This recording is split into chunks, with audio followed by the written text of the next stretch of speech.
one of the things that really strikes me is, I claim everything I bring up is important. Also, hello, welcome back, everyone. It's your boy, the one and only Trotsky, dog collar owner, bringing that little pet boy around, because that's a thing, sure.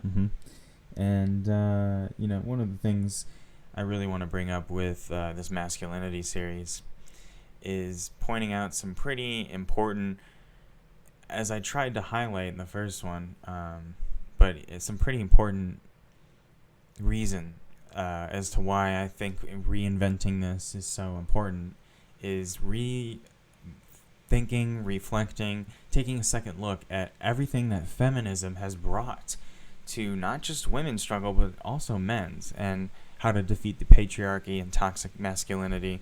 In my opinion, there is no positive masculinity without feminism. A true positive masculinity requires a pro-feminist perspective in order to be truly positive. If you take a look at toxic masculinity and a lot of the behavior that would define it, a lot of like the insecurities that are symptomatic of it, or the behavior is symptomatic of the insecurities. There's like all kinds of insecurities that make men be toxic, right? Whether it's like dick measuring contests of like people, whether it's guys fighting over a girl or over some ridiculous thing that they can't get along, or maybe it's like like even in the face of like all of us trying to recognize that like men need to open up and start like being more emotionally honest, and there's like a point where that's like true, but then you find sometimes like guys go to women, right? I think a lot of men end up accidentally making a lot of women in their lives like a kind of pocket therapist, because men have been put in a position where their emotions aren't always processed, managed, feeling appropriately and openly. And there's plenty of reasons for that too. This isn't just about making a pro-feminist masculinity.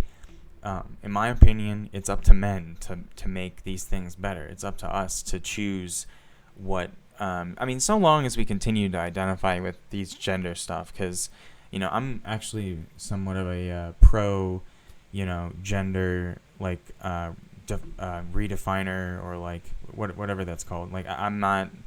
People who are pro getting rid of gender, like, I'm on their side. Like, I think that's actually a pretty good start, but that's, pretty radical stuff. You don't have to agree to that right away, and that might be more down the line.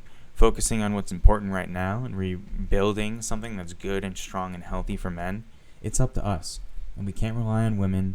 We can't keep relying on them, and basically just put all this stress and pressure and weight on them to deal with what we're trying to figure out as we use them and ventilate. And this isn't true for everyone, and we're all, a lot of guys are trying to be better, but I just think that's the case with that. And we got to be as much willing to help ourselves as we want to help women, as we want to try to be better for this, all these women's rights stuff. And I think in addition to talking about all this masculinity stuff, I will definitely be talking about like toxic femininity as well. And I really want to get behind a lot of men's issues that are not, and get away from people who define that stuff in their traditional environment that's incel-y or wrong. And yeah, we'll got plenty of stuff for that in the future. So thanks again. Here's another short one. Take it easy. Hope you're well.